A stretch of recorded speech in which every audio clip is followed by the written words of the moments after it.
this aggressiveness, active or passive, where does this come from? And I've been reflecting over this topic. And it was quite clear that this aggressiveness comes from fear.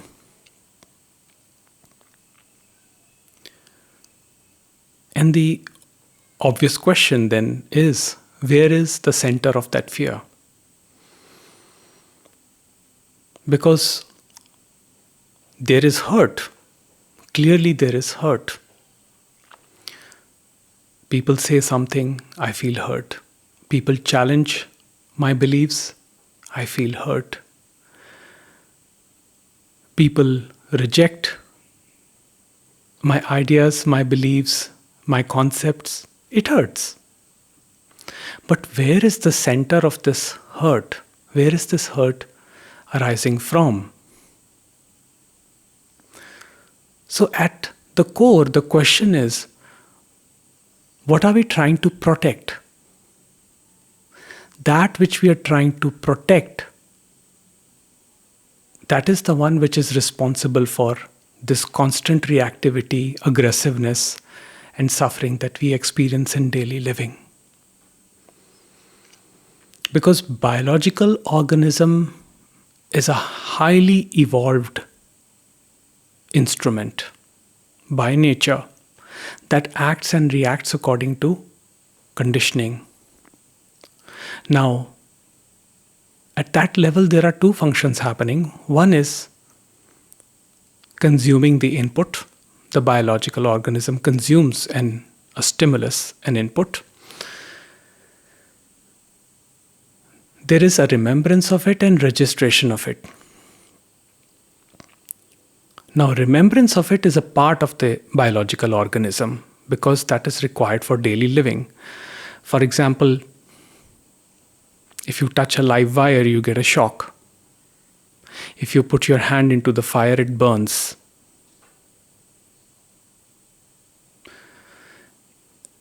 That is remembrance, which comes from experience and natural learning through flow of life.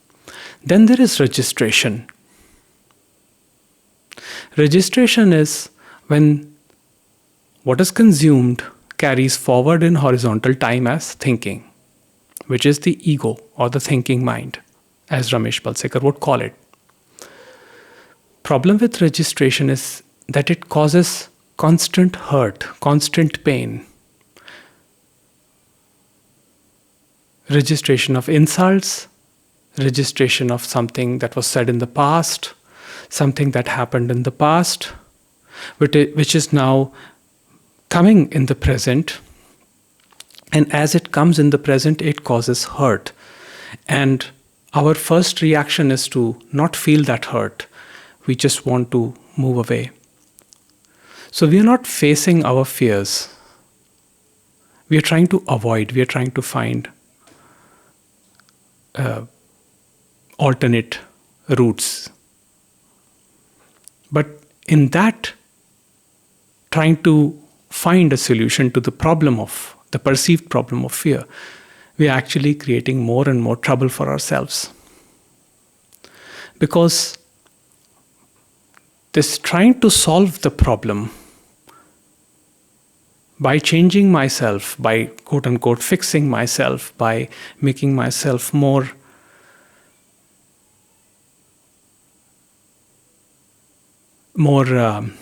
adaptable, more conformative to what is happening in the society, to gain acceptance, to gain validation, is causing more and more problems because that is the pursuit of pleasure. So we need to look at this problem of fear from the point of totality. What exactly is this fear? Where is it coming from? And what is the center of this fear? And how pursuit of pleasure is related to this and causing more and more problems. So I would read a paragraph basically from Ramesh Balsekar's book, The Relationship Between I and Me. And he says, one has to face this question of fear. If we can understand fear, we could find out whether there is a possibility of being free from fear. If we could be free from fear,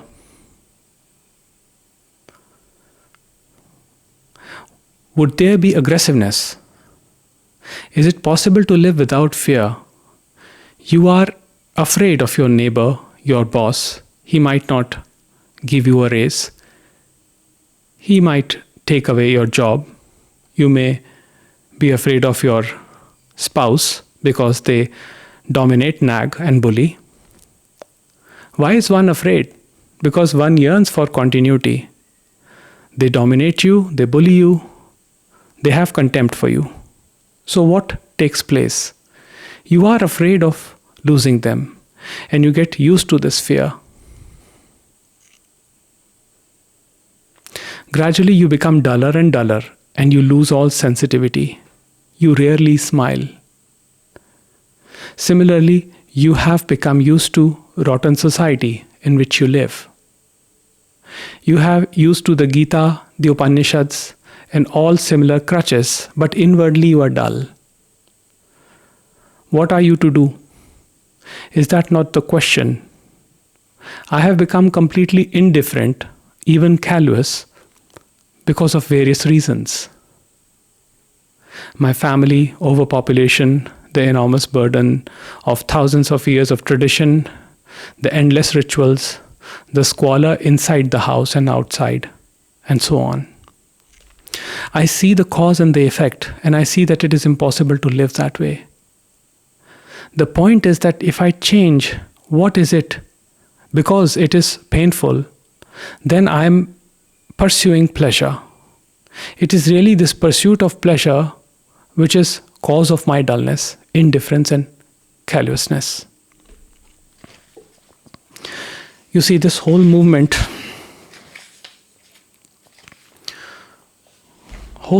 of trying to change oneself in order to adapt, in order to conform. This whole movement brings more and more pain. It brings more and more conflict, because you can conform to the order, to the establishment, to society's rules, conventions, rituals, traditions. Whether your heart disagrees with it doesn't matter. You force yourself. And it is done out of fear, because you think that if you don't do that, you will be ostracized. And if you're not a part of the group, then you're nothing. And you're afraid of this nothingness. You're afraid of being nobody. So at the core of it, you're trying to protect something, but you don't exactly know the nature of it. You don't know what you're protecting. Your actions are arising from unconsciousness, from fear, from deep ignorance. And it is taking the form of this psychological projection, this unconsciousness, where you try to control unconsciously, believing that others are trying to control you. So you get angry with people. Or let's say, let me put it this way. You think that other people are angry with you, but it is actually you who is angry with them. So there is a separation here between this imagined center and the perceived other. It seems that this center is separate from the other, and it has to be protected from the other, because other are there to hurt, other are there to cause trouble. And I constantly live my life in this protective mode, trying to safeguard this entity which I am not even sure exists or not, because I've never questioned myself. I've never asked myself, who am I? Who really is this entity that I call as me? It is a collection, it is a bundle of identifications, strong identifications. I am this, I am that. I am good, I am bad, I am worthy, I am unworthy. I am a sage. I am a I am a horrible man, I am a horrible woman, this, that. All these identifications, this bundle makes up the me. This happened to me, that happened to me, my childhood.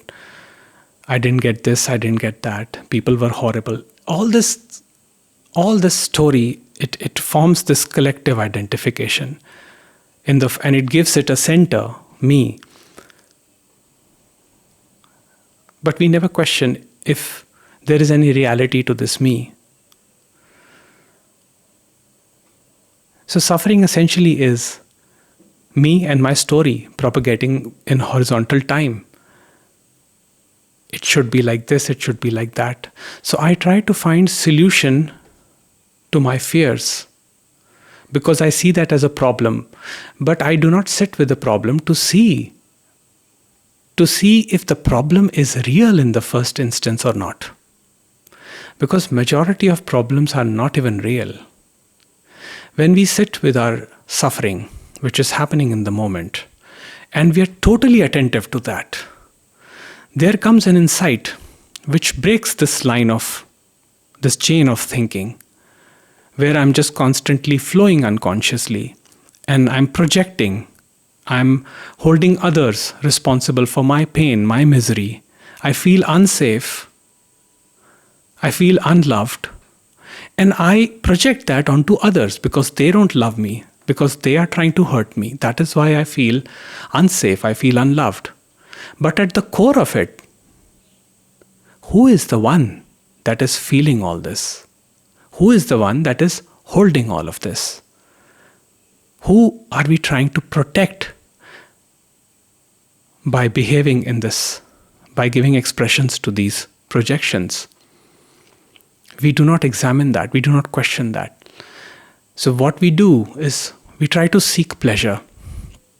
When I try to change myself, to conform, to adapt, and I go against my own nature, and I think it will bear me more pleasure, it will give me more pleasure, but the opposite is happening. I cannot experience any pleasure, I experience pain because I'm betraying my own self. I am, or let's say this mind-body organism is designed in a particular way. It has its conditioning. Yes, the conditioning can naturally change. But right now, whatever I am, if I force to change myself in order to adapt, then I betray myself. But this is not an excuse for poor behavior. It doesn't mean that if I'm aggressive and I'm always giving expression to my fears and saying that this is the way I am, then I can get away with it. I cannot get away with that because there will be repercussions of those actions. Yes, they are happening unconsciously, they are happening through projections, but they have consequences. So if you're completely accepting of the consequences, then you can say that this is the way I am and I don't want to change. But if there is a conflict, which means if I don't want the consequences, but I want to keep acting in the way I want to, then that's a conflict.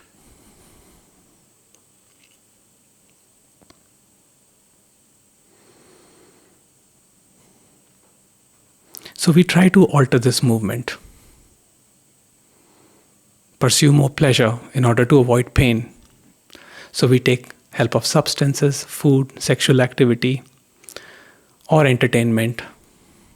There is no dearth of entertainment in the modern world. It's just a click away on the smartphones. So we spend endless hours giving ourselves, numbing ourselves to pleasure, but it makes us more and more dull. We feel that we are a part of a culture. It gives us an illusory sense of safety. But deep down, the fear never goes. we may feel better, we may feel pleasure in the moment, we may feel better for a moment, but we always go back to that imagined center which says, I am unworthy, I am unwhole. And then this projection comes out. The projection, it's a mechanism, it's a defense mechanism to basically, I feel that it is an attempt to achieve integration or wholeness. So whatever I feel I'm lacking, for example, if I have feelings of low self-worth, then a projection may arise where I may say something to the others to make them feel low, to make them feel less about themselves. So what I'm doing is I'm trying to complete myself. Because when they feel bad, then I feel that sense of a spike of pleasure in the moment. But it's always in the moment. Then I again go back to my rotten core, to my rotten center. And then I'm continuously trying to fix this center. But I never question if the center is real or not, if this me, mind, is real or not. Now Ramesh says, when the mind is totally present to the content that is appearing, that mind does not seek pleasure. That mind can appreciate beauty. It's an appreciative mind. That mind feels gratitude, but not pleasure. It does not crave for the repetition of pleasure. And that is why it can enjoy whatever is being offered in the moment. It can appreciate the beauty, the love that is being offered in the moment. But it does not crave for the repetition of that pleasure. Because none of those things are coming out of fear. They are coming out of total seeing or total witnessing of the phenomena. It is not indifference, because even to be indifferent, there has to be a separate observer that is indifferent to something. And indifference does not have an element of peace to it. It can be a sort of rejectionist attitude. But to believe, but to have the total conviction that everything is happening and not doings of the individual, that itself frees. That totally liberates the mind. And then there is no scope of fear or anything or any action arising out of fear.